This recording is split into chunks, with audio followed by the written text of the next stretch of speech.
very full agenda, and I'm hopeful that at this meeting we'll be able to sort of set the broad-based direction of our next allocation plan, get an update from DPH on the status of some of the RFP work from our last approved allocation plan, and then have some robust conversations about what's next so that we could try to get on a cadence of reporting our next allocation plan to the legislature in October of this year. I know it's an aggressive schedule, but I think it's one that we have very capable and fine board, and we'll be able to meet.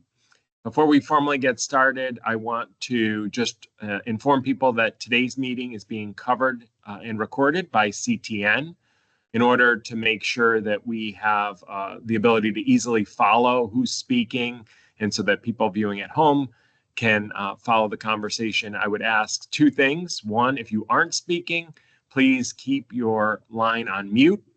And when you do speak, I would ask that you introduce yourself by name and then speak as clearly as possible into your microphone.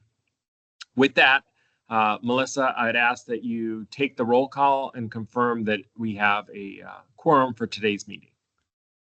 Yes. Okay. We'll start with you, Claudio. Claudio Gualtieri.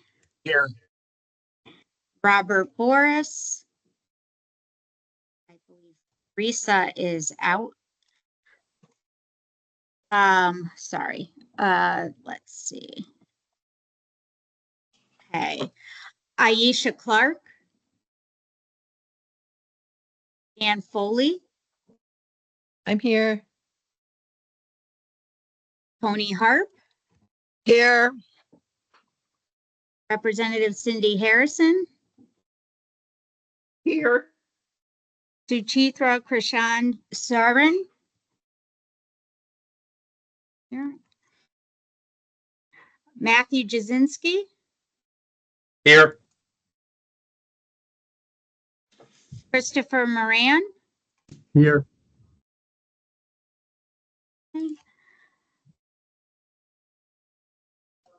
And Suchitra, I see, just joined us, so I'm going to change her to present. Christopher Moran is present. Michael Rell. Right here. Trisha Orozco. Here. Dr. Solner. Here. Deputy Commissioner Jody Terranova. Here. Okay, Claudio, you have achieved quorum. All right, thank you. So then moving on to agenda item number 3, I just want to refresh and level set on the goals of today's meeting. A reminder, when the board put forward its allocation plan to the Public Health and Appropriations Committee, the FY23 plan was adopted unanimously, and there was really good conversation and strong support, bipartisan support, for continuing the funding and the important investments in smoking cessation and awareness.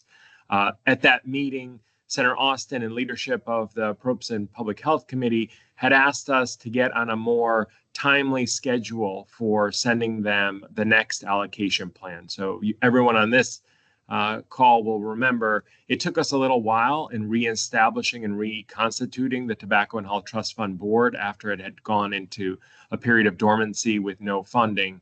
And so that delay in standing up the necessary appointments and getting our process in order meant that we're running about a year behind in terms of what allocations we're able to put forward to the legislature. So in an effort to close that gap and to get back into the traditional cycle, we were asked and given a challenge that we happily accepted. I think Michael Rell, Melissa, and Representative Harris certainly, and I were there to accept the challenge on behalf of the board that we would try to get the next allocation plan, the FY24 allocation plan, to the committees of cognizance by October of this year. So the purpose of this meeting is to sort of review the priority areas and go through the exercise that we did for the first allocation plan. We need to review the statutorily required priority areas, make a determination that we would recommit to those priority areas, whether there's any interest in adopting any additional priority areas at this time. Then we'll move towards looking at the CDC best practice recommended categories for expenditure, refreshing ourselves on what those are and what the recommendations from the CDC are for spending on a proportionate basis.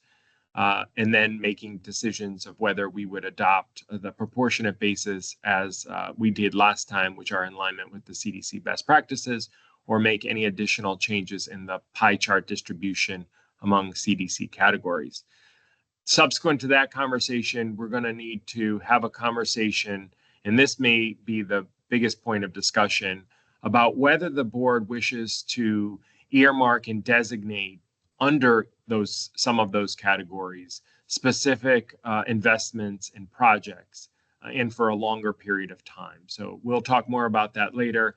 I've had some informal conversations with a couple people on the board about wanting to signal a longer term commitment to some of these evidence-based practices that have had a long track record of smoking cessation, and we can figure out what makes sense as we take on that agenda item.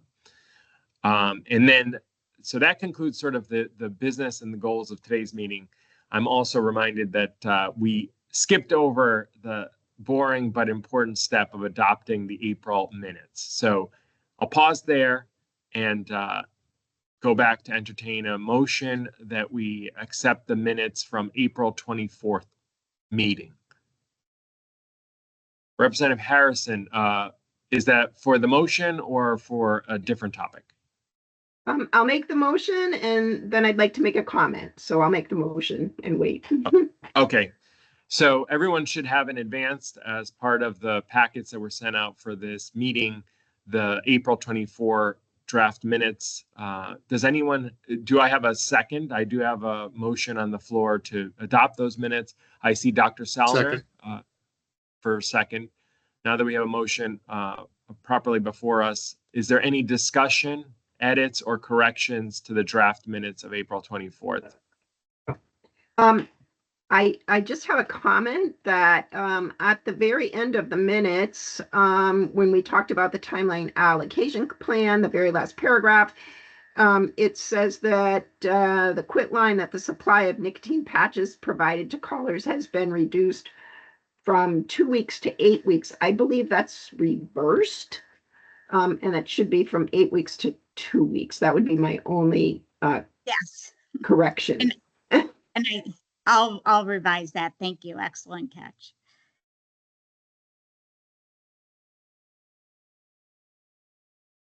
All right. So with that correction reflected in the minutes, does anyone have further discussion?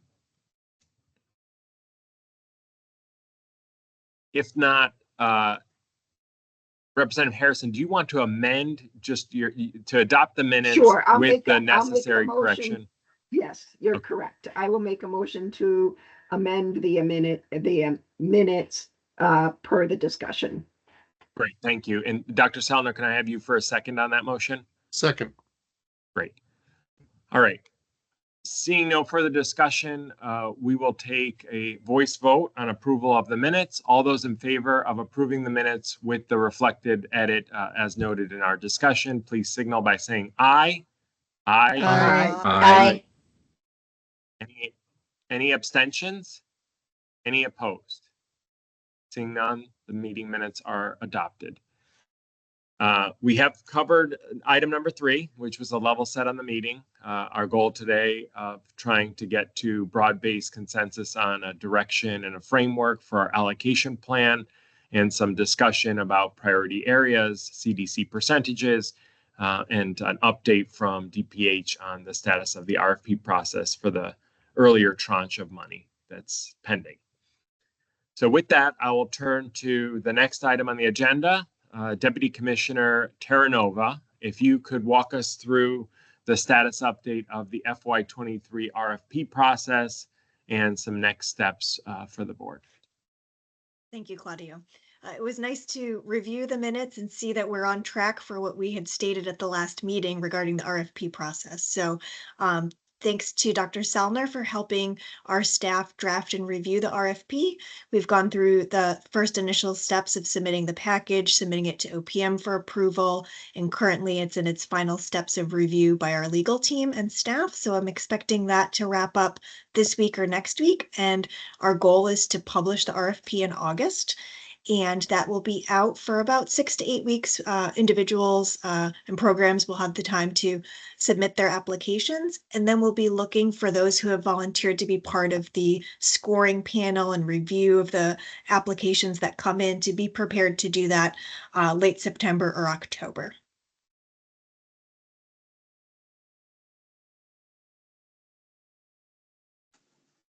And that's where we are. If there's any questions about that, I'm happy to take any, but I think that we're really on track for what we expected. Excellent. That's good news. This is Claudio again. Thank you, Deputy Commissioner Terranova.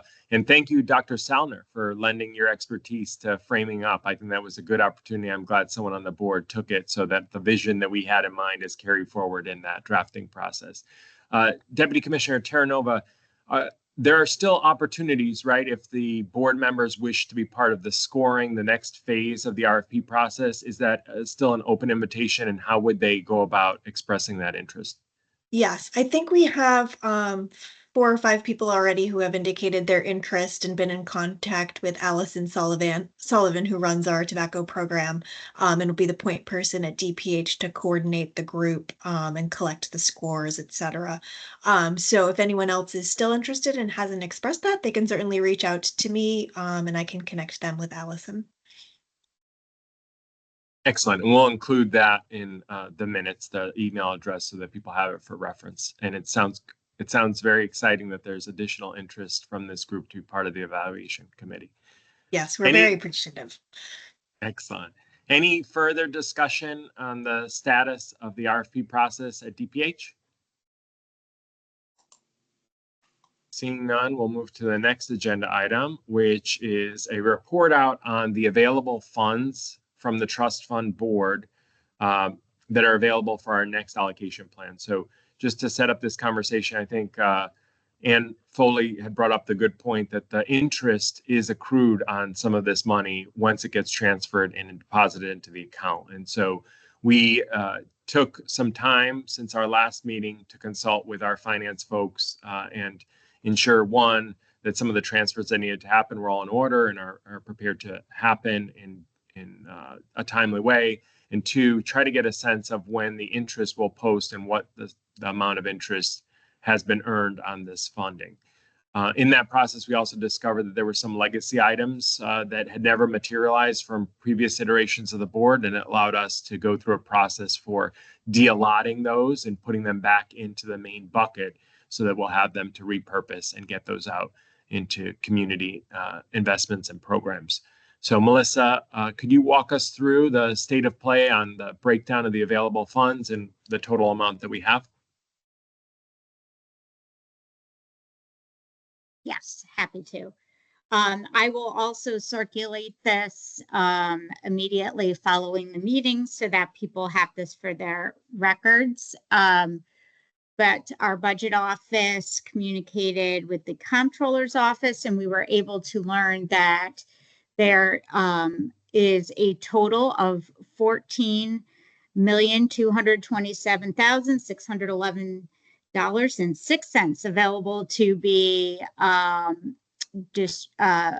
allocated for the FY24 round of Tobacco and Health Trust Fund RFPs. And that breaks down as follows. There is our 2024 allocation that is forthcoming. We've confirmed with the comptroller that the transfer of the 2024 $12 million will be transferred into the trust fund account shortly. In addition to that, there was, as Claudio alluded to, a legacy balance of $794,071. We're doing a little more digging with the comptroller's office, but they believe that is just a leftover pot in the account from previous iterations of the trust fund. We then have earned $650,620 of interest. That's what has been earned to date. And that brings the current account balance to $13.4 million. We then have pending transfer into the account the period 12 interest that has not yet been posted. So that's an additional $178,878. And then, as Claudio noted earlier, there is some money that was transferred to DPH in prior iterations of the trust fund board for projects that either underspent or never quite materialized, resulting in a legacy balance of $604,042.06. And that amount of money was de-obligated by DPH and is currently pending transfer back into the Tobacco and Health Trust Fund account so that we can disperse that as part of our FY 2024 round. So we do anticipate that all of the that the full $14.2 million will be available to us, and recommend that that's the amount, that's the dollar amount that we work with when we're envisioning in the next part of our meeting the percentage breakdown and allocations to be made.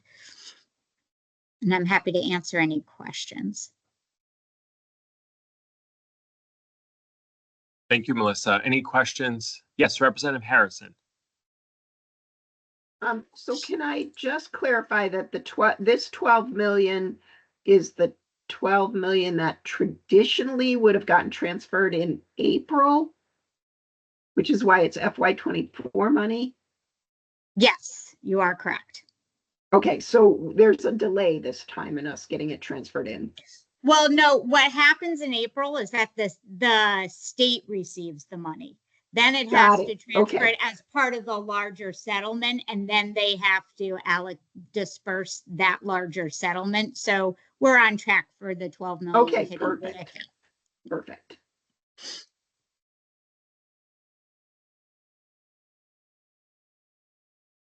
All right, seeing no other questions, I think we could, Anne, sorry, go ahead. Sorry, I actually had a question from a previous agenda item, and you went so quickly to doing the minutes that I didn't have a chance to ask about the October timeline that we're looking towards for our next report to the legislature. Are we going to stay on an October deadline in the future, or are you trying to back that up even more so it's more timely? Just curious about that. Melissa, you can keep me honest here. I think the statute sort of contemplates we do this in the fall. So if we get to October, that will level set us and we could just keep going on a yearly basis after that. So we're going to make the readjustment with this allocation and get back in alignment. Okay, thank you. Can I? Thanks. Claudio, right. I think as we recall from being at that meeting, if I can interrupt or add, it's to keep us in October. That way it's finalized before they start the budget process the next January. So they've already committed then in October to our plan. Sure. Yeah, no, I get that totally. I just didn't know if we were going to back it up further, so it would be done, in the summer or sometime, certainly well before the budget or any changes to the budget. But October, I guess, works very well. So thank you for that. I believe actually, and to also provide just a little more clarity, the Appropriations Committee specifically asked that we submit the plan at the end of October. That was the actual date that they requested it. So thank you for that. And that tees us up perfectly for the next agenda item, which starts the conversation about priority areas in the funding plan. So Melissa, if I can ask you to screen share and walk us through the priority areas, those that are statutorily created, and sort of where we left off last time in affirming these priority areas, and then we can have discussion of the members if they want to vote on keeping the priority areas as statutorily prescribed or adding any additional ones. Sure. So this is really a refresher slide. It's one of our, we have a couple, I think, guiding light cornerstone slides that we keep going back to because they clearly outline what our charge is as a trust fund board.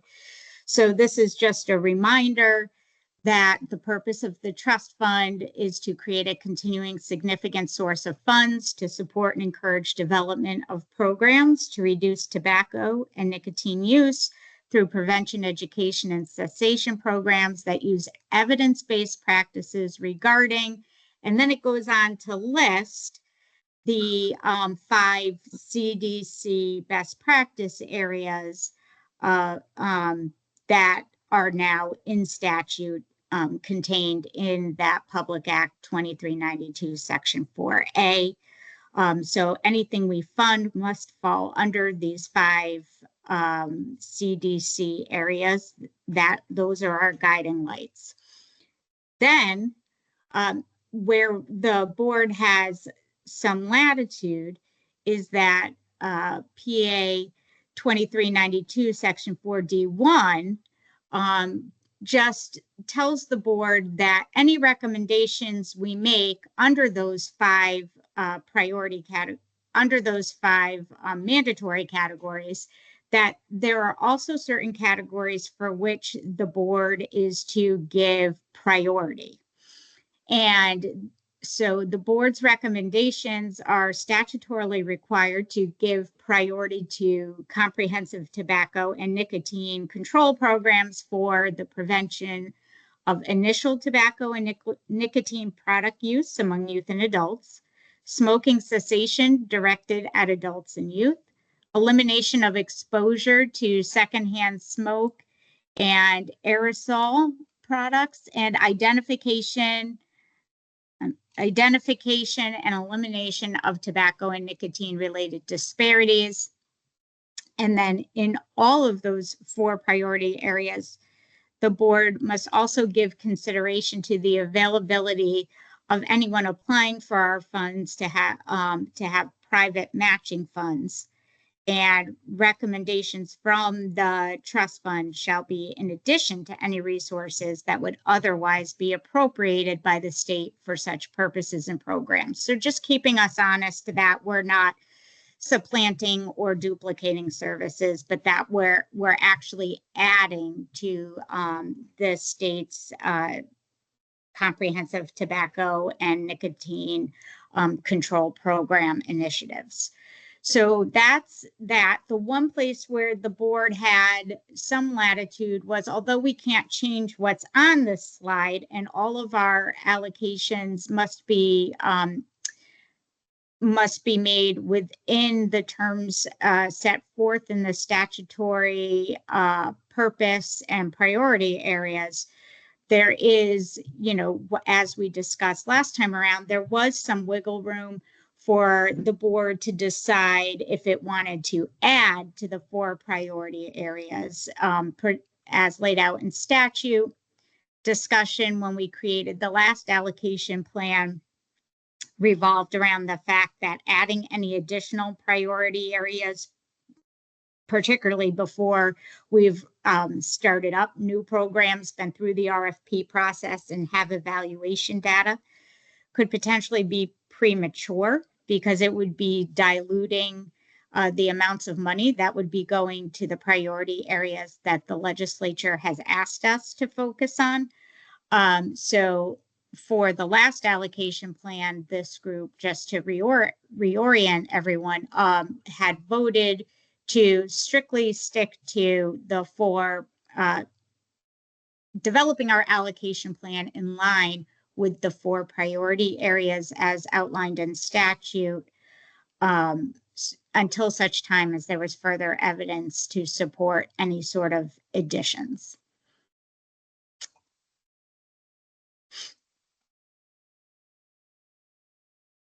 Thank you, Melissa. Great recap and a reminder of our statutory charge and where we have flexibility. So just to kind of summarize, we have to spend on CDC recognized categories. So decision point one for the board is we can play with the percentages of each of the CDC categories. The CDC has a benchmark, and we can adopt the benchmark or make some variation of the proportion of dollars for each of the CDC recognized categories. Decision point one.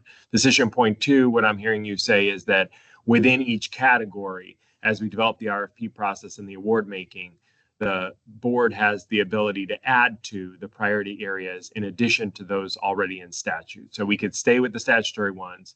We cannot delete, but we can add to. Obviously, adding to dilutes from the statutory ones that are prescribed. Great, thank you. Suchitra. Right. Thanks, Claudia, and thanks, Melissa, for that overview. I'm just trying to remember whether we discussed this and whether there was a solution that was proposed. The cessation language here specifically focuses on smoking and doesn't address the issue of vaping nicotine or the use of all these vape products. Did we have a discussion about this, potentially about including that? And would the use of something that says specifically smoking cessation prevent us from going into the other area of use of other tobacco products? Claudia, would you like me to answer that one? And I can start and then you can add. sure, no, Suchitra, please. Yeah, you're right. This was initially a point that we needed to be refreshed in statute, and we wanted to make sure that it was clear that the board's charge was related to nicotine cessation broadly, including vaping. So very early on in the board's creation, we worked closely with the Public Health Committee and got legislative language that just refreshed some of the statutory charge so that it is permitted and understood that cessation would apply not just to tobacco, but the new and growing threats of vaping, e-cigarettes, synthetic tobacco. So you're right. Good point, good reminder. And yes, that's been reflected and a solution has been put forward. Thanks.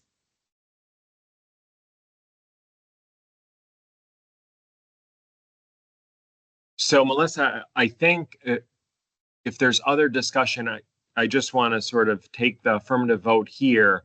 Are we good as a board that our plan this year would continue to maintain the priority areas that are statutorily prescribed without any deviation or addition? I think that it's pretty compelling that one, these are pretty broad based. I remember when we talked through them last time, we felt that a lot of the areas that we thought were most innovative, pressing, and urgent could be bucketed under one of the priority areas. So we thought they were comprehensive. Additionally, we basically couldn't think of any additional items outside of the priority areas that would be so compelling that would be worth the trade-off in diluting what these charges would focus our investments around. So I for one, believe absent any new data or evidence collection from our first RFP process, and given the exercise we did last time, feeling that they're both comprehensive and broad enough and not wanting to dilute from these important priorities, I'm comfortable maintaining these. And I wonder, are other people of an opinion? Do you have an opinion one way or the other? Reaffirm and re-up the priority areas, or are there ones that people would suggest for discussion to add?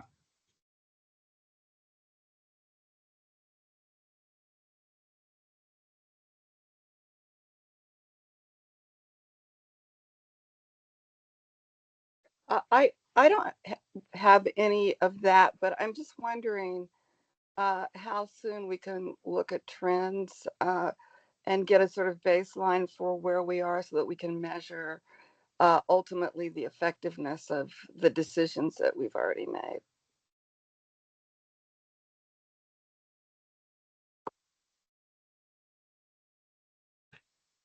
So DC Terra Nova, I know that one part of the RFP process is to award for an evaluation person. So I would guess it's upon us being able to secure an evaluator and get that scope of work and contract signed, that then they would start taking inventory and then report back to the board.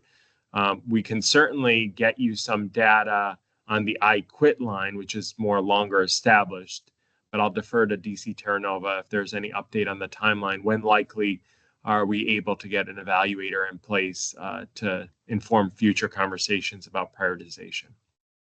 Thanks, Claudio. That's correct. So the evaluator RFP is part of the broader RFP, so it will go out the same time later this summer, and then we hope to have selected an evaluator in the fall and then work on the contract with them. So, they won't be in place until sometime probably early 2025, and then all of the programs that they'll be evaluating will also take a little bit of time to get up and running to then be able to evaluate.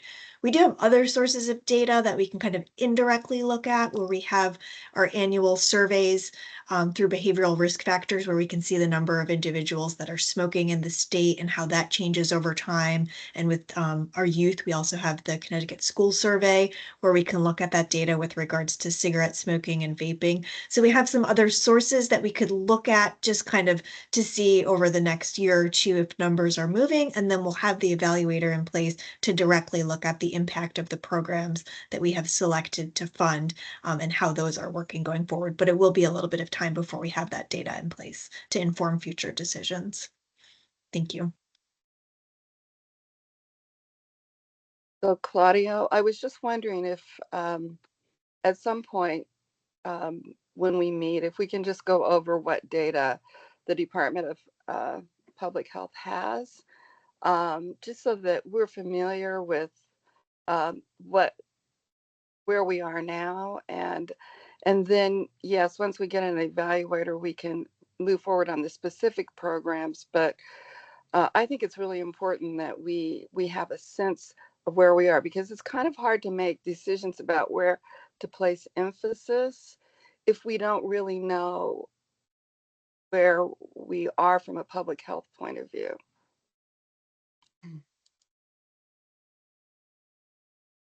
Yeah, I think Senator Harp, you're bringing up, the tension, the push and the pull here. One, obviously wanting to get this money out to community as quickly as possible. Two, wanting to be as informed as possible with evidence so that we could target it, and sort of balancing the risks of sort of waiting and delaying may open us up to, funds getting diverted or used elsewhere, which we probably want to avoid.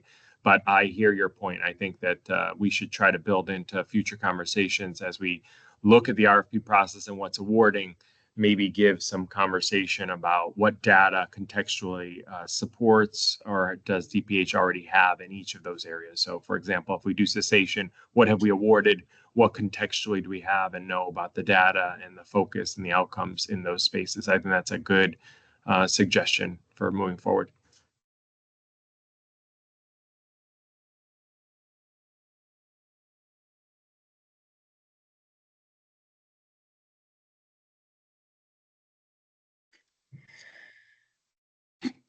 Melissa, did you want to talk about also the existing resources that we have as a board? I think with the purpose of our first plan, we had some data, especially the data that was collected when we did the retrospective. So we did have an evaluator look at all the investments that have happened in the first iteration of this board before it was sunset, and asked them to look at outcomes. What were the things that the board had historically invested in? And that's sort of an important guidepost, I think. Maybe if you want to refresh people on that resource, and then I'll go to Chris Moran for comment. Sure. Thanks, Claudio. So on our website, we do, of course, have the retrospective reports that were shared with everybody when we were developing the last allocation plan. So you can look at the programs that made the biggest impact. I think it was from 2002 through 2018. So lots of great data there.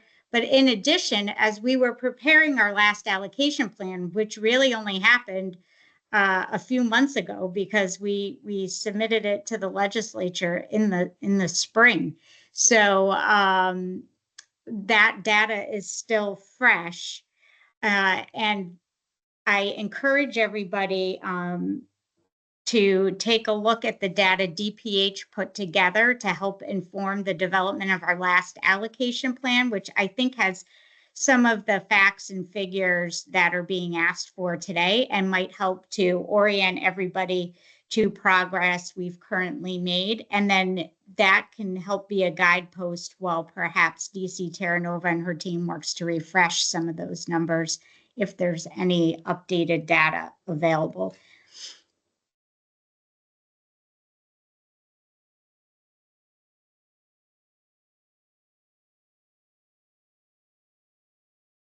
All right, with that, I would entertain a motion to reaffirm the statutory priority areas as we have operated under our FY23 plan. I have a motion. I'll So move it, Claudio. Thank you. Ann moved. Second by Chris. I can second it. Recognize Chris for a second. Any further discussion? Seeing none, I'll take a voice vote. All those in favor of adopting the priority areas, please signal by saying aye. Aye. Aye. Any opposed? Any abstentions? Seeing none, the priority areas are adopted. Next item up for conversation is the funding allocation by a proportion according to the CDC categories. So for that, I'm going to turn to DC Terranova to talk us through the pie chart. Everyone will remember this from our first round of allocation, and we'll have a discussion about whether we want to affirm the percentages at a top line amount or make any additions or tweaks. DC Terranova. Great, thanks. Melissa, are you able to pull up the pie chart just so we can look at it while we're talking? Great, thanks. So as everyone remembers, this is what CDC recommends for the best practice for a comprehensive tobacco control program. So making sure we have all the pieces that are working together synergistically at ratios that really they have found to be a best practice. So the biggest bucket would be the cessation interventions, and that's at 40%. And for us, a large part of that is the quit line, but then there are also other cessation programs we've funded in the past, some smaller community groups, one-to-one interventions, group quitting through local health departments, college campuses, things like that. The next bigger bucket is the state and community interventions at 35%. And a lot of that is kind of statewide planning, supporting coalition across the state, funding conferences, educating, training, et cetera.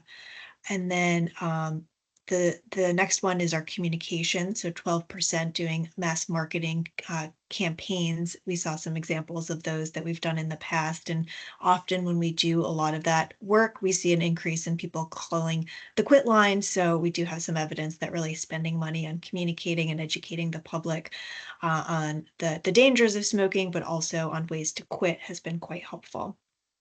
And then we have the piece of the pie that's for our surveillance and evaluation. So we were just talking about making sure that we have funding long-term so that we can evaluate the programs that we have funded to make sure that they're working and that we continue to put our efforts towards best practice and evidence-based practices. And so it's recommended that about 9% goes toward that type of evaluation. And then the smallest piece is the 4% for infrastructure and administration. And so that was money in the last allocation plan that was given to DPH to work on hiring and funding staff that supports all of this work. So supporting the contracts, providing technical assistance to those that we award, and then really being able to monitor their work going forward and be partners with our vendors. So those are the recommended buckets that CDC put forward that we adopted last year. We didn't really make any changes to those percentage categories. And so we're looking to, move forward again this year with the same allocations. CDC is working on a revised plan, and we aren't sure really how that will change, but that's not out yet. So I think at this time, this would be, our best recommendation to follow.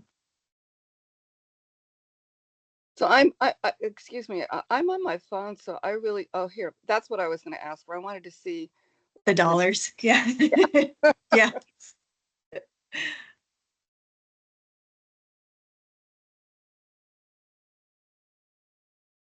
Ann, you have your hand raised. Do you want to comment? I do. I actually have a question about what we did this past year. I thought we had a discussion about putting more into mass communication, and maybe we didn't end up there, but did we end up doing this exactly this past year? The percentages, yes. The dollar amount, obviously, since it's slightly more, is tweaked, but on a percentage basis, same as the FY23 allocation. Yeah, I recollect that conversation as well, Anne, and I think we we didn't really come to consensus on where to take away from. And so I don't think we ended up making any changes because of that. Right, right. Thank you for that.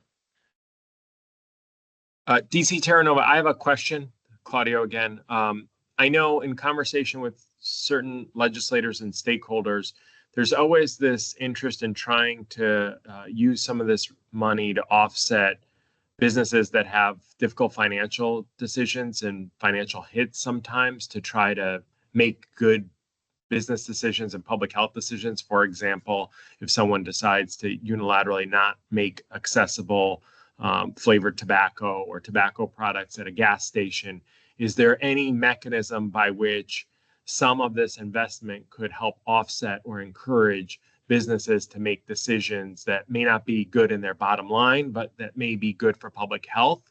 The best I can think of is, for example, when I go pump my gas, I know that there's a lot of public announcements and radio type announcements that are put into the feed, and they could be everything from no Social Security benefits and no this latest public health intervention to just advertising for a big gulp or a soda. Is it possible that maybe as part of our mass communications, we look to reward businesses that may be doing good public health things, not selling products, tobacco products, or maybe build that into either the contracting or a future RFP process by which, if we're going to advertise at certain gas stations, we ask them to limit or hold themselves to a higher standard than the minimum requirements? Yeah, that's a great policy question. I think it's not something we've discussed prior to this. So, I'm not really sure how that might shape up in relation to communications. When you started talking about it, I was thinking more about the state and community interventions, and if there could be an incentive there that might fit better. So I think it's definitely worth further conversation. I don't know exactly where it would fit, but I can see what you're trying to get at, and to help really reward or incentivize people that are really doing what we want, that's for the greater good, but might impact them individually in a financial way. Great. Yes. And I love your idea of maybe using a different bucket. I'm open to that. I just love the idea if we can make these investments, but also use the investments as sort of the carrot to help shape broader policy change. We sort of get a 2-for-1. And I think what I'm hearing you gently say is that I've volunteered to be part of the next RFP writing panel, or at least a review panel. So I will join you and Dr. Salner in that effort. Thank you. Michael Rell. Thank you, Claudio. And just going back to what Ann had mentioned and the conversation with the deputy commissioner and yourself, I do recall that conversation on mass outreach through communications. 2 questions. Are we doing it internally through the resources of DPH, or would like a PR firm be contracted through an RFP process? It is part of the RFP. So one of the categories people could apply for in the RFP is the communication. So we could have one or multiple vendors that we would work with to do the mass marketing campaigns. Great, thank you. And the second question, I really like that idea, Claudio. Every time we pump up gas, you're hearing some type of ad, and convenience stores, gas stations, that's typically where we see folks purchasing nicotine products. So having that message while they're there pumping the gas, going right into their head that there is alternatives out there, or cessation programs out there, is a great idea. And I think I remember that conversation, and Ann had brought it up a while back when this board was originally created. There was no such thing as social media at the time. It may have been in its infancy. And I think I mentioned it then, if we're tracking or trying to get to teens, myself having 2 of them on social media, every platform allows for ads to be, displayed. Obviously the marketing firm would know that, or the PR firm would know that. But I think if our goal is to get to teenagers right on their phones, is probably the best way to do it, through different apps that they are constantly on. So obviously that'll probably be part of the discussion of the RFP, and any marketing firm or communication firm would know that. But I just wanted to put a plug in for any social media just to get to that target audience. Excellent point. Yeah, I think we always want to align who we want to try to reach with where they consume news and information. So it's a really good point in the considerations when we make those awards for mass communication. Dr. Salner, followed by Tony Harp. Claudia, thanks. I just a quick comment on the business approach. We know that some businesses have already made a decision not to sell tobacco products. If you look at drugstore chains, for example, and I would worry about giving a financial reward to someone who hadn't made that decision, to sort of make it look like a payoff for not having them provide certain products. I'm perfectly comfortable with a marketing firm saying, hey, this is an impactful and good use of funds to market in this location.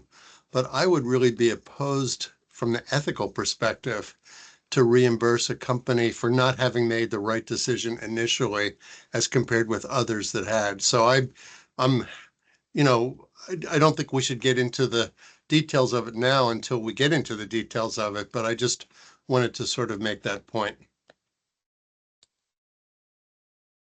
I appreciate you flagging that, Dr. Salner. I think that is something we want to take into account. I think it is in the details. Certainly, if it's a large company that has the financial wherewithal to absorb this, they should be doing the right thing, and it should be the public good and the kind of being a good corporate citizen that's mostly the reward.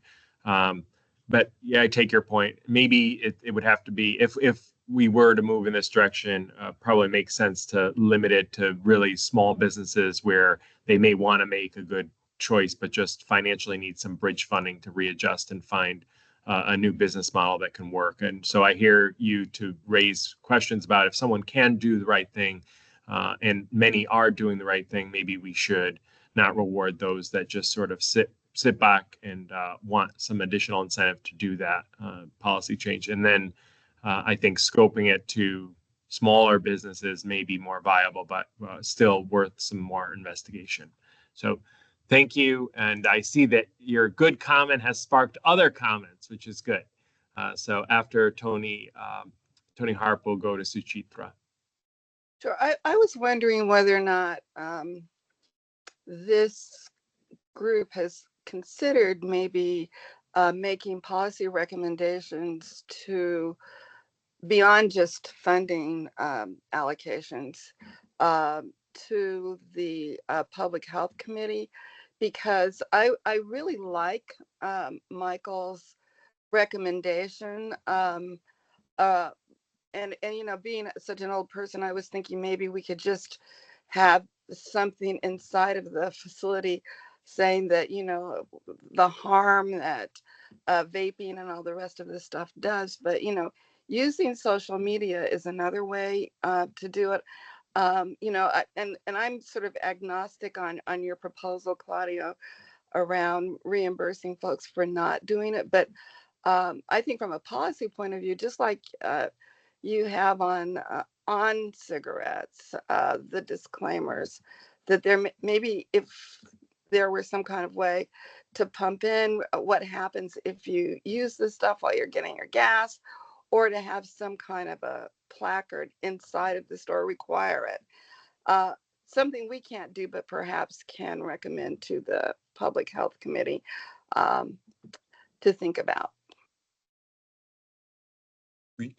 Great question. And I know we're so fortunate to have the Senate chair of the Public Health Committee, and we'll recognize him for public comments, but hopefully he digests on that. And any advice or role that they believe we could constructively play, I think a lot of that comes from our evaluation work. You know, what's worked, what's not. We can sort of define certain problems or areas what we really need to focus on when it comes to cessation and what's worked. And to the extent that those evaluators come up with policy recommendations, certainly welcome however we can be helpful so that this information doesn't just sit in a silo with our group, but that gets out there and socialized with policymakers as well, so that they're as informed as can be when they make important policy decisions and legislative action. Suchitra. Yeah, I just want to make brief comments on both the issues we are discussing here. The issue of social media and youth is a super important one, and we have a lot of people at Yale who are working on this to try to understand it, but it's really regulated by the FCC, as I understand it, and it is a very tough nut to crack. And I would not suggest that we as a state should take this on, because there are federal implications to everything that's done with social media that is being handled at the federal level. I don't know that we can get in there. Maybe we can. Maybe the Department of Public Health knows more than I do, and I'd love to learn more from them. If we can, that would be great, but it is not an easy issue to address. The other issue about providing incentives to businesses, to just follow up, I know that places like Walgreens and large pharmacies have decided actively to not sell products. I think the concern is the gas stations, because they, if I'm sure many of you know, have contracts, tobacco industry companies have contracts with gas stations where they provide them with incentives for both selling and displaying their products in a particular way in the gas stations. I think that we need to find some ways of countering that. I do not know if incentives is the best option, but I certainly don't. While I like the idea of putting something on the TV outside when you're pumping gas, I think putting something like that in and then going into the store and finding all the products are still exactly in the same place and are being sold is kind of counterintuitive. So I think if we're going to do one, we need to think of a comprehensive approach to address the other two. Excellent feedback. Thank you, Suchitra. So just trying to summarize where we're at, I know that there was a lot of interest in the communications piece here. I think that we're hearing feedback that we want to make sure that the audience is appropriate, that we're using all the new modes of communication, especially looking at social media. Are we generally okay with the percentages though, or is there an interest to take some from a different category and repurpose to mass communication? Dr. Salner. I would support keeping the allocation the same, Claudio. I think until we go through the RFP process the first time and see what the resources are out there that are going to put in a proposal for these, and what the scope of their projects might be and how we therefore might weigh them differently. I think we're we do have some history certainly from prior allocations, but I think at this point, we went through a lot of discussion supporting kind of the CDC best practices and keeping them here. And I think until such time as we have some experience in actual allocation, I would vote for keeping the allocations the same. Good point. And Suchitra also noted in the comment section support for your general position of sticking with the CDC percentage categories as well. I'll also add, just as a little bit of wiggle room, we are statutorily allowed to, so depending on the RFP process, if there's this incredibly compelling intervention and it comes in a little over and it pushes us over one of the bucket categories, we are allowed statutorily to change some of the allocations by plus or minus 10 percentage points or $50,000, whatever is less. So we do have statutorily a little wiggle room. I don't want us to think that we're so bound that we literally would have to say no to some intervention that was mind-blowing or that would tweak our percentages by a small amount. Anne.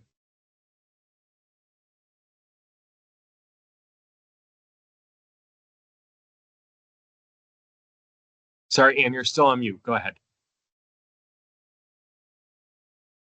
Oh, you're all good for now? Okay.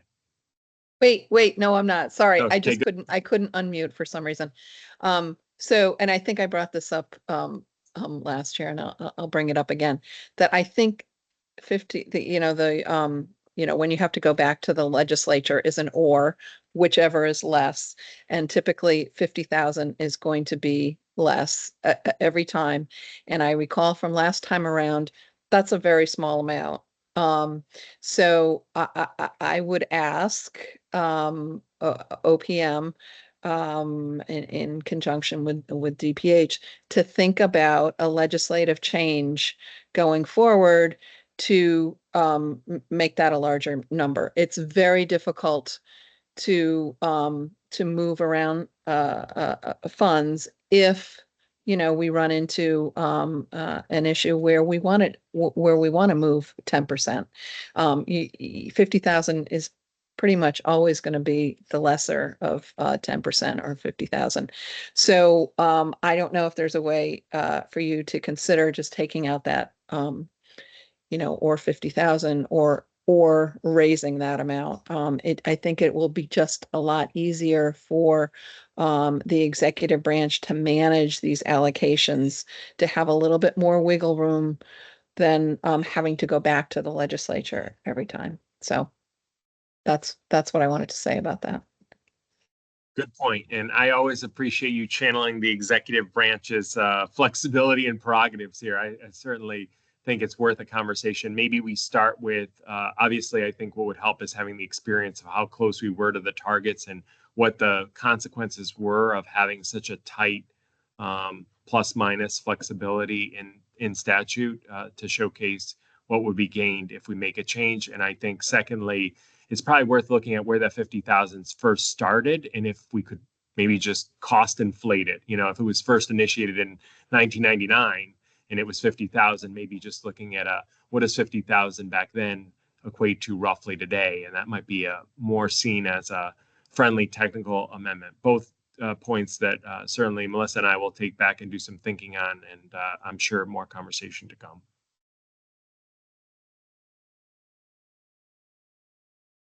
So Melissa, I think that we are probably ready for a vote on the percentages, and then I want to have a discussion about within the pie breakdown, whether the board wants to earmark anything further outside of the RFP process. So you'll recall last year we did earmark dedicated funding of about $500,000 to support the iQuit line and some enhancements to the iQuit line. So I think the staging is let's lock in a vote on the percentages and whether we want to stay with the percentages we currently have and are recommended as the CDC benchmarks. And then we can have a conversation of should anything be designated or directed specifically under these categories. Yes, Tony Harp. Is that, are you going to make the motion? Yeah. Or Well, question? I'll make the motion. I'll make the motion that we maintain the current distribution.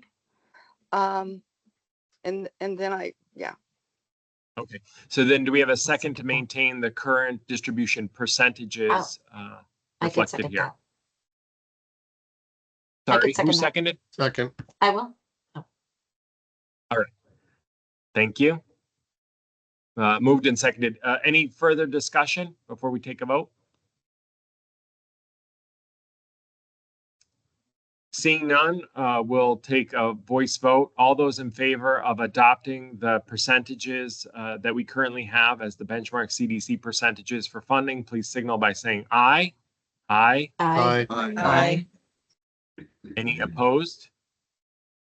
Any abstentions? Seeing none, the proportionate shares are established and approved.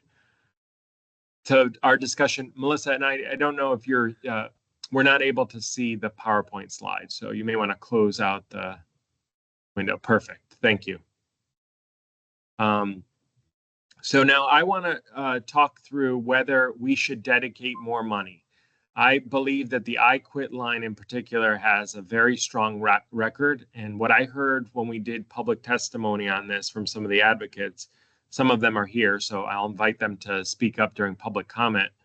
But consistency matters. Having the assurances that some of these interventions will exist year over year, people can count on them, that they have a referral base, that physicians and nurses and schools can sort of have the numbers locked in their head or the resources or the flyers and direct people appropriately and know that they're going to be available is very important.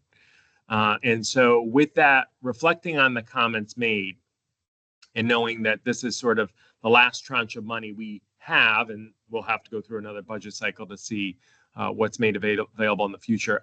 I would be of the strong opinion that we should direct a portion of the cessation intervention for a 4-year contract of IQuit. That combined with the year that we already have will do the 5-year maximum. It just went to reprocurement, so that would be the 5-year maximum. And I think signal an ongoing commitment to that program, and that well into the future, at least this well-vetted, evidentiary-based intervention will exist. So for conversation, I'm willing to have a discussion, but I just wanted to put it out there as a potential approach. Anne. So what is that dollar amount, Claudio? I may have missed that, but Good- you're suggesting. Good question. Okay. So thank if you. we did 4 and we did it to roughly the amount that we had for this past year, it would be a $2 million designated amount under cessation. So cessation would have 5.6 and change, almost 5.7 million. 2 million of that would be outside of the RFP process and would be to support a multi-year contract for the IQuit line. Okay, just a couple follow-up questions. One is the IQuit line. It used to be just Quit line. Is this like, I'm assuming it's the same thing and they've just rebranded to IQuit? It's Quit line. It's Quit line. Okay, mistake. okay. Yeah. Okay. That's great. I guess I would speak in favor. Is the 500,000 what they're suggesting that they need to run for a year, or where did the 500,000 come from? Good question. I'm going to tip to DC Terranova to answer that question, and maybe also set a basis and remind the group about what the Quit line does and sort of the basis for in our first plan designating some dollars to that. And just to say that I'm fully supportive of the Quit line. I think they do a fantastic job. So I don't want anyone to think my questions are undermining any support for the proposal that you're putting forward. I'm just trying to understand it a little better.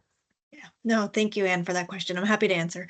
So the 500,000 was the number kind of, that we presented earlier this year, end of last year, to the group to kind of fund the first year of this Quit line going forward. And it is based on our experience with our monthly invoices in the past. So the recent snapshot I have is kind of April 23 to April 2024. We spent around $400,000 over that 12-month period. So this would give us kind of that coverage and then some room to grow. Because as you'll recall, we did have to cut back our week supply of nicotine replacement because we didn't have enough funding to do that. So this will give us a little bit, to kind of keep what we have as a base and then be able to expand going forward. We just started this month with a new vendor. We're back up to offering 6 weeks of replacement, and they have other additional services that they may be able to provide in the future. So, and with inflation, et cetera, it'll give us that 500,000 will give us a little bit of room to make sure that we can cover the next 4 years going forward. Thank you. I appreciate the answers, and I am supportive of this designation for Quit line. Thanks, Anne. Tony? Sure. I guess my question, I'm supportive of it too, but I'm just wondering why we're doing 5 years.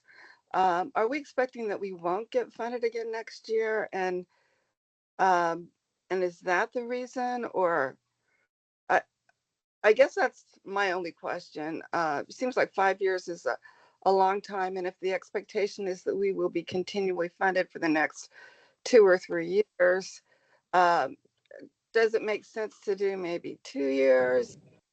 Or what is our overall expectation for funding? And I guess that's my question, and sort of like the thinking about why we would upfront 5 years if we expect to be funded next year, the year after, et cetera. So certainly open it up for the group's consideration. So here are my initial thoughts about the goals we're trying to reach is One, I'm worried that given the significant number of dollars that we've pumped out over these two cycles, it'll be over $25 million, which is historically almost doubling the lifetime spend in tobacco and health trust fund intervention. I want to make sure that we're not going so wide and shallow that we're looking at things that have had a long track record and making intentional commitments out of the resources, that those will stay and those will be priorities. And I know that historically, from the very beginning, over the 16 plus years that there was funding prior to the reconstitution of the board, the quit line was the one steady and true, and the evaluators have given us good indication that that's an area of good outcomes and provable outcomes. So that's one. Two, as you know, former appropriator, we budget in 2-year cycles. So anytime there's always the possibility for changes, both increasing or decreasing.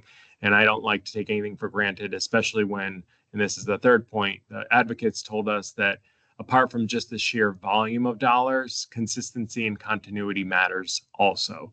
So I'm trying to signal, at least for a portion of it, out of the 13 million, 2 million is going to be a long-term investment. And people don't necessarily need to worry about the short-term budgeting cycles that may happen between now and then. But it's certainly open for conversation of the group.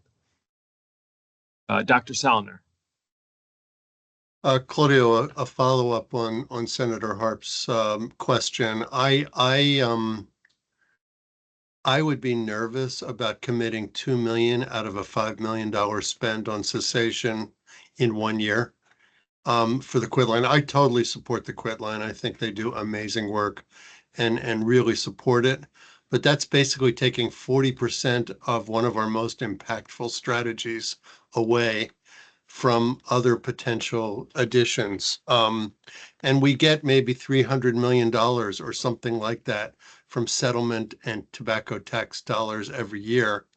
And you'd think that somewhere out of that 300 million, if the funding for our board goes away, you'd think that somewhere out of that $300 million we'd be able to find $500,000 a year. I don't want to sound cynical, but I just am concerned about that kind of spend in 1 year. I would rather see us maybe make a 2-year commitment of $1 million, which is still 20% of that amount, and then consider in 2 years doing that again, as opposed to taking the whole big amount out this year. I just think it's hamstrings us a little bit in terms of the programs. And you mentioned earlier that some of these programs might have a life of more than 1 year. And if, for example, we take 2 million out of the cessation for year 2, we may have to close some of the programs that we had started this year, close them prematurely because we don't have any cessation dollars left in the program. So I would propose that maybe we consider doing 2 years of the quit line commitment at a time and do it again. I guess the only other comment that I would make is I've had a chance to learn a little bit about the new vendor for the quit line, Jewish National Health, who sounds great. And it would be great if Dr. Terranova or Allison or someone could give us a brief presentation on the new vendor and their program of work at one of our future meetings. We would be happy to. That is our plan. They just started, so we weren't quite ready this meeting to do that. But yes, we would be happy to come back with some information to share with the group. Great. Representative Harrison, followed by Ann. I'm totally in support of the quit line. So, let me start there, and am mindful of everyone's comments that we always want to have data and we're kind of fast forwarding our spend. And that's also a positive thing. I guess I just want to make sure that we're not going to have to backtrack, and is there going to be enough money? I don't want to see again where people call and they're only given 2 weeks to try and quit. It's frustrating. It's probably not going to work. And And I think it doesn't, put a good image for us. So I think that's my only question, is to make sure we're going to have enough money, that the people who call are going to have the products for the length of time that they truly do need them. Good point. Thank you. Anne? Thanks, Claudio. And I do want to, acknowledge Dr. Salner's perspective on this, but I'm really in support of your original proposal, Claudio, and for a couple of reasons. One of which is that the quit line, from my experience in doing this previously, that the quit line is probably the most critical and effective tool for cessation interventions that we have. So yes, we would only have 3 million available to fund those cessations, other cessation services going forward. But because I do feel like the quit line is kind of the cornerstone of what this group's approach to cessation is, I'm not uncomfortable with that commitment. But the main reason, frankly, is probably because, yes, I am concerned about funding for this group going forward, and that may be totally unfounded. But my understanding from my conversations with folks that because the legislature did not enact a budget this year, that there are going to be some problems to fix in coming years. And my experience in the past has been that this trust fund becomes a very attractive place for policymakers to go to fix that. Now, I'm not saying that's going to happen, but I'm worried about the state budget for, upcoming years. And so that's why I would be comfortable putting into place a 4-year commitment from us for Quitline, just because A, it's so critical and important, and B, I'm a little bit concerned about the state budget going forward. So that's what I wanted to say.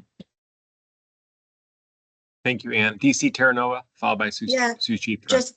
Just to add to that, and I think, Claudio, I think since this group last met, the budget wasn't finalized, and so perhaps everyone doesn't know about the fiscal year 25 disbursement and that is not coming.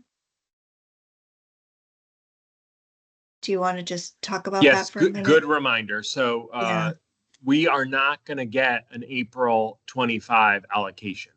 So that money has been, we decided to suspend for 1 year the deposits into this trust fund. We still have the $24, and that's what we're talking about now, and we'll put forward, and it'll catch us up to current work. But good point, DC Terranova, to just remind people of what the state of play is, where we will now have to wait until April of 26 would be, if everything is on track and there's no other policy changes, it would be in the next biennium, the first year of the next biennium, not this current fiscal year, that we would get a deposit. So an important consideration, yes. And I believe, DC Terranova, and you can keep me honest here, but in the past, we had sort of patched together some residual federal funding to, while the Tobacco and Health Trust Fund couldn't put money in the quit line, we sort of stretched it out and patched it together, and that those dollars have sort of evaporated now, and it's not reasonable that we would assume that there's those federal dollars that we could plug in here moving forward. Exactly. And so that kind of all together is why we are a little bit nervous that there won't be money, in the future. And that is a real potential threat. And so to have that consistency for the next 4 years would make us feel like we could really, fund this fully and be able to do that in case we do not receive the next disbursement. Suchitra. So just to follow up, I completely support the Quitline. I think they're a great source and they should be funded properly. But I have to say, I am also a tad bit nervous about, to follow up on what Dr. Salna said, tad bit nervous about pulling so much money out of the cessation piece.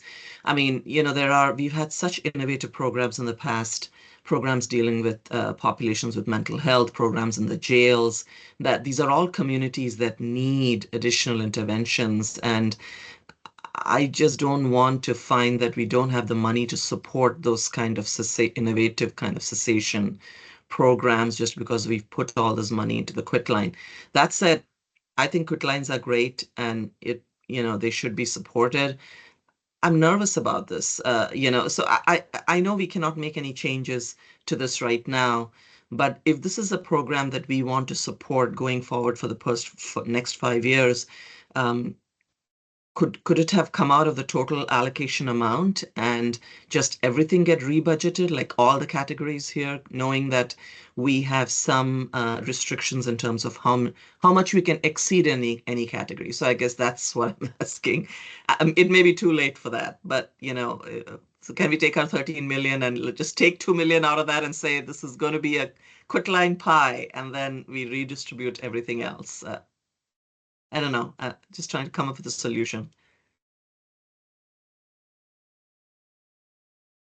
It's never too late. I mean, we're still in the meeting, and if it's the will is to sort of, and remember, this is sort of setting the top line. We'll have one more vote on the final allocation plan, which will be written out in its formal form, which is ready for transmittal to the legislature that they will ultimately act on. So if that's a conversation that the board wants to entertain about going back and amending our distribution to take the Quitline off the top entirely, or more to the fact, I think what I would suggest is that we just plus up cessation by the amount, because it still would be for that CDC category. It would just be that cessation is representing a larger proportion of the pie in this allocation plan. Tony Harp, followed by Dr. Salner. Sure. I didn't realize that there would be funding problems. And so I guess I'm going to take my concern off the table.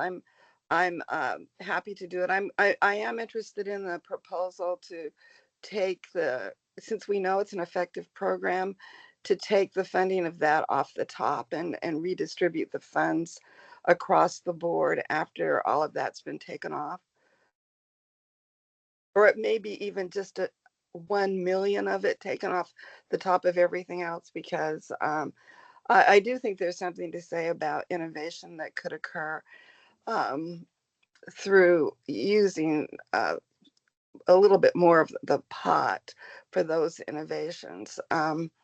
But either way, since we know it's an effective program, I'm certainly willing to support it for 5 years. But I think there are a number of ways to get there.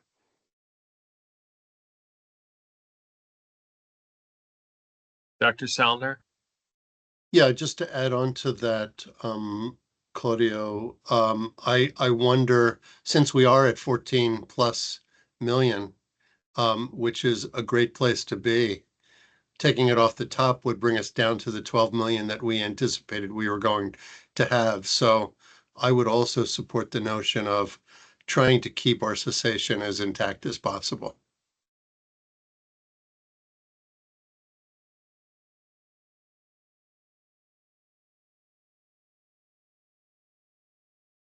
So then, by way of how we would reconcile it into the plan, I guess we need to take a vote on. It seems there's a couple different options. One is no earmark for Quitline. It just gets the 1-year funding that would be allotted as is traditional. Option 2, we go with the maximum continuity of a 4-year dedicated carve out. Option 3, we go with a carve out of 4 years, but we plus up the cessation. So essentially it wouldn't come out of cessation. It would come out of everyone else. So our pie chart would be a little bit different to absorb the 2 million and still allow what would be the proportionate amount if we had 12 million allocated to other cessation programs. generally speaking, just which of those paths does the board like best? And then we can vote affirmatively. Is there strong opinion? I'm okay with anything that creates long-term consistency and assurances that the quit line will be there. And why don't we just go around for just a quick pulse check?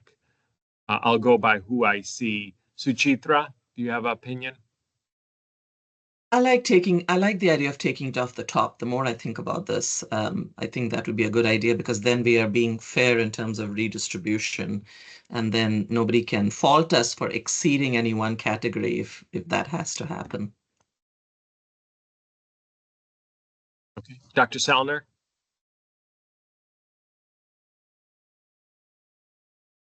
I would also support the idea of option 3, taking it off the top so that it doesn't come all out of cessation.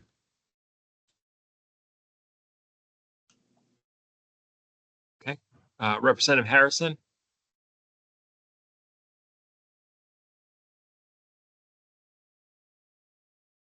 Sorry. I would support the idea that we make sure it's funded and not, it's a fail-safe.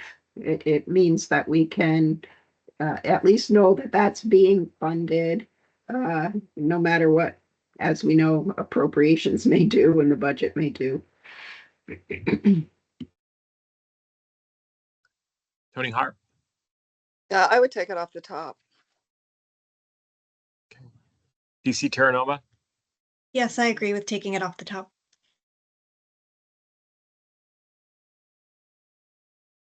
Michael Rell? I agree. Take it off the top. It's a 4-year commitment. We're not looking at the 2-year. It's a full 4-year plus the 5th year, current year. Yes, I think that's the operating assumption, to go the full amount, but take it off the top seems to be something. Yep, I concur. And I forget who brought it up, possibly having the new quit line vendor present at the next meeting. Would be a great idea.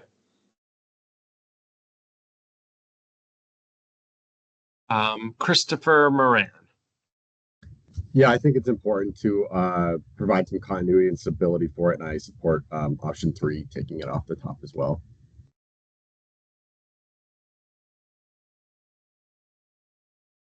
Is Trisha still on? I don't see you on my screen, but I know you were here earlier. Any other board member that I may have missed? Me. So. Oh, sorry, Ann. That's fine. No, that's totally fine. But I am obviously in the minority, and I'll just say that I strongly prefer option 2. And that's because this is cessation. And effectively what we're doing by taking it off the top is taking less. We're taking opportunities away from the mass reach communications, which I think is so important. You know, as Michael Rell mentioned earlier about the social media, I mean, that's where the kids are, you know, making their decisions. And so that's why I would take it out of cessation only, rather than taking it out really away from the state and local interventions and the mass communications. So I know I'm clearly in the minority and going to lose on a vote on that one, which is fine. But I just did want to state my reasoning behind option 2 rather than option 3.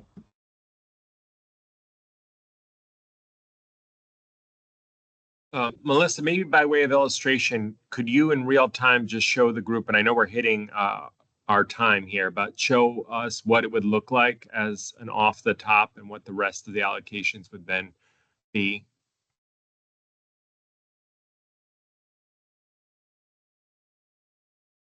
So I couldn't quickly get it into the pie chart, but I could at least get it into the table. So that would still leave 1.1 million for surveillance, almost 4.3 for community interventions, state and community interventions, roughly the same amount for infrastructure admin, 1.5 almost for mass communication, and still 4.8 million for cessation. So The that one thing that results in 12 because 2 is off the top. So we would additionally get 2 million for quit line cessation. may I just ask the group one question, Claudio? Yeah. Because as soon as this meeting is over, I'm going to begin putting together the actual allocation plan so that everyone has a chance to review it in time for our next step of voting on the actual written plan that will go to the legislature. We are statutorily required to have our funding, our allocation plan be broken out into these categories. So if we pull something out of the top, I'm just wondering when we do the breakdown in our allocation plan and the description, where the group recommends or how they recommend presenting that to the legislature. Good clarifying question. What I would say is that you're right, and Anne just pointed this out, it is cessation. So what I would call it out as if our chart for cessation is red, I would We'll make just red increase it. cessation and then have a Gotcha. second red one that says cessation quit line as a separate earmark. So the I proportion okay. of cessation will just be higher. I think that's the cleanest way to fit our statutory charge. Excellent. So with Thank that, you. can we take a vote on essentially taking it off the top, dedicating 2 million for quit line to ensure a 4-year contract and sustainability of that intervention? And that would result in the requisite plus up of cessation when we earmark it as such. Do I have a motion? So moved. Dr. Salner, do I have a second? Second. Second by Michael Rowell. All those in favor, or do we want a roll call vote on this one? And if you want, we could do a roll call. You prefer? Well, you know, I intend to vote no, but what I would like, I almost would like 2 separate votes, vote for an earmark for quit line, which I totally support because I feel like I'm going to be recorded as not voting for an earmark for quit line, and I do support that. But I really do prefer the option of including it in the cessation category as outlined by the CDC. So okay, that's fair. Dr. Salner, can I ask you to withdraw your motion and the second so that we could then make 2 votes? So the first vote would be on dedicating 4 years of funding, $2 million out of this allotment for quit line. We'll take that vote. Then we'll do a vote on the mechanics of how to roll that out. I'll move the dedication, the 4-year dedication of funding for quit line. I'll second it. Sounds good. All those in favor of dedicated 4 years for quit line, please signal by saying aye. Aye. Aye. Aye. Any opposed? Any abstentions? Seeing none, that is ordered. We'll now entertain a motion of, I guess we'll do this in the affirmative of carving out an additional 2 million for quit line that would be distributed off the top, essentially, which would mean that the cessation amount would increase its CDC benchmark amount by the requisite amount. So off the top, I guess I can make the motion. I'll make the motion that we dedicate the $2 million for quit line off the top and then distribute proportionally according to CDC best practice percentages after that. Do I have a second? Second. Christopher seconded. All those in favor signal by saying aye. Aye. Aye. Aye. All those opposed? I'm opposed. Okay, 1 opposed. Any abstentions? All right, so ordered. Melissa, is there any other votes that we need? I do want to get to public comment because we have several important members of the public here. No, you did all the votes. We're good. Okay. Can I ask a question? And I know that, I really did not intend to speak at all today, and you probably heard from me too much. But at any rate, I'm wondering, especially on the cessation side, if sometimes there can't be crossover. That is there a way to think of in terms of cessation actually doing some of the social media stuff, even though technically it's under it may be under communication, but is there an argument to be made that it is also cessation?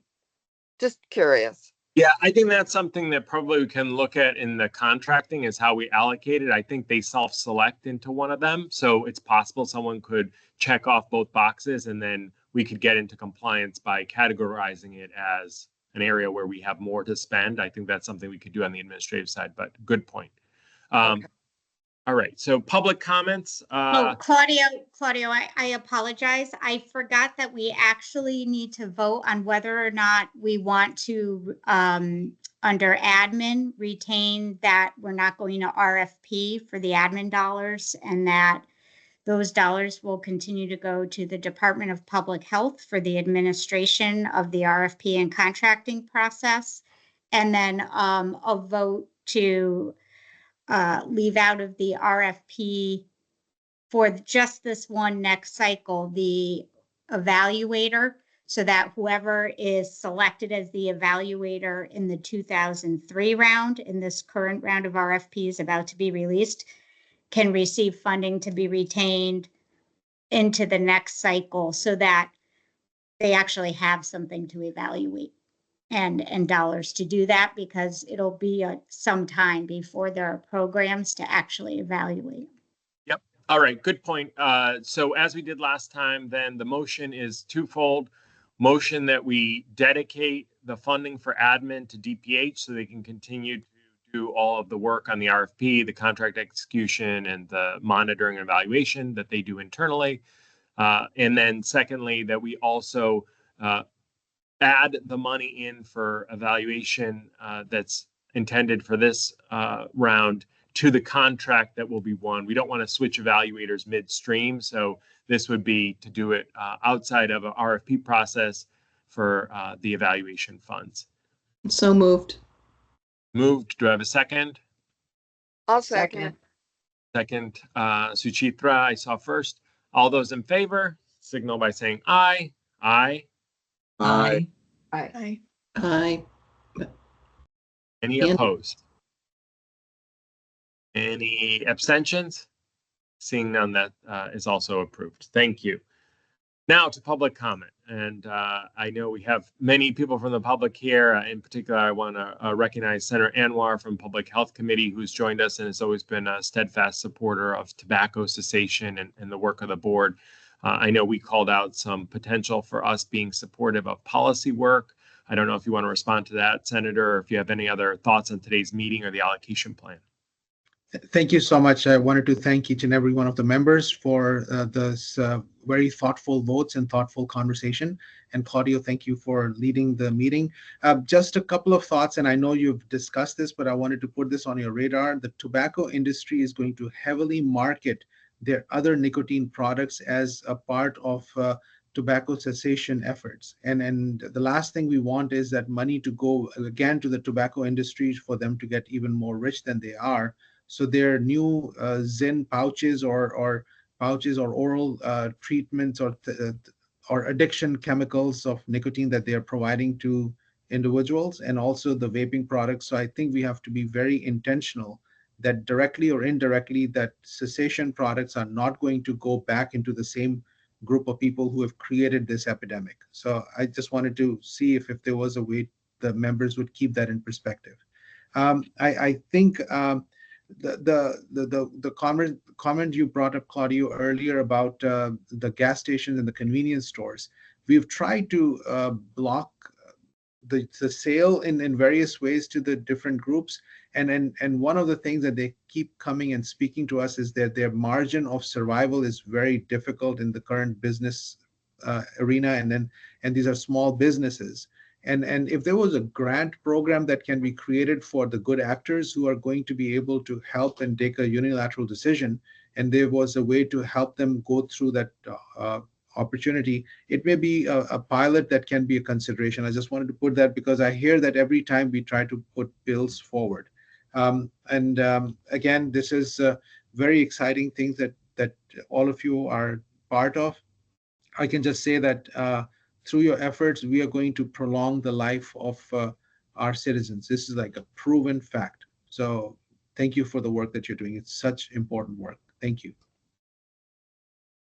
Thank you, Senator. I also want to recognize that Dr. Hahn has joined us. We're hoping that he may eventually become a formal appointee of our committee. I know he's going through a potential vetting process and has expressed interest. I hope you've enjoyed today's conversation and we haven't scared you off prematurely, but just wanted to recognize you for point of comment if you have any. And I see he's on mute, so maybe he has stepped away. Any other members of the public before we close public comment? Ruth, thank you. No, thank you. My name is Ruth Canovi. I work for the American Lung Association and have worked and really tried to advocate for this funding. And so I really wanted to thank you all, the members of the board. It's very heartening to hear the very thoughtful conversations that you're having about this critical funding and work that's happening in the community. And so I'm thrilled that this is kind of getting off the ground. I know it's taken a long time, but I wanted to thank all of you board members about the very thoughtful conversation that you've had. As Claudio mentioned, we've been talking a lot about the sustainability and the importance of sustainability of programming. And so I really appreciated the conversation around funding, and I just wanted to kind of talk a minute about the balance of planning for sustainability while also pushing to continue this funding. So not working with the pot that we've been given, but really working on being able to continue the great work that you all are doing. Because we know, we've heard that funding, the figure that there's a lot of money that comes into the state. And so really want to work on continuing that funding. And I know there's difficult decisions that need to be made, but you all are really doing critical work. And so thank you. And if there's ways that the Lung Association or other organizations can be helpful, I'm always happy to. So thank you for letting me listen in, and really thank you for your great work. Thank you, Ruth. Thanks for your support. I would invite you guys probably have some of the best data. So as we look to DPH to give us data on different interventions, when we get through the contract awarding and the types of initiatives, if you have data either locally or nationally that could support and tell us a better story of what works, what's compelling, I would invite you to feel free to suggest agenda items or times for future presentation. All right. So with that, that concludes our formal agenda for today. I'll entertain a motion to adjourn. Oh, maybe I can see that Dr. Hahn is with us, and maybe he'd like to make some comments before we do that. Yes, you've returned. Thank you for that pause there, Representative Harrison. Yes, Dr. Hahn, we did welcome you and hope that you'll get formally on this board. And as I said, I hope we didn't scare you away, but if you'd like to give any thoughts or comments. No, I just wanted to first thank you for the opportunity to serve. This is my first time doing anything like this, and I'm really looking forward to it. I apologize, I've been hopping on and off because I've been having some patient responsibilities, but it's been amazing to listen to the stuff that you guys have been doing. As a cardiologist, I'm obviously very intimately involved with smoking, and its devastating consequences on our patient population. So I really appreciate it. And you guys are doing amazing work. It's really incredible. Thank you. All right, now I will entertain a motion to adjourn. So moved. Thank you. Moved by Representative Harrison, seconded by Michael. Good. Seconded. All those in favor of adjournment signal by saying aye. Aye. Aye. Aye. All right, we are adjourned. Have a great day, everyone. Thanks so much. Take care. You too, thanks.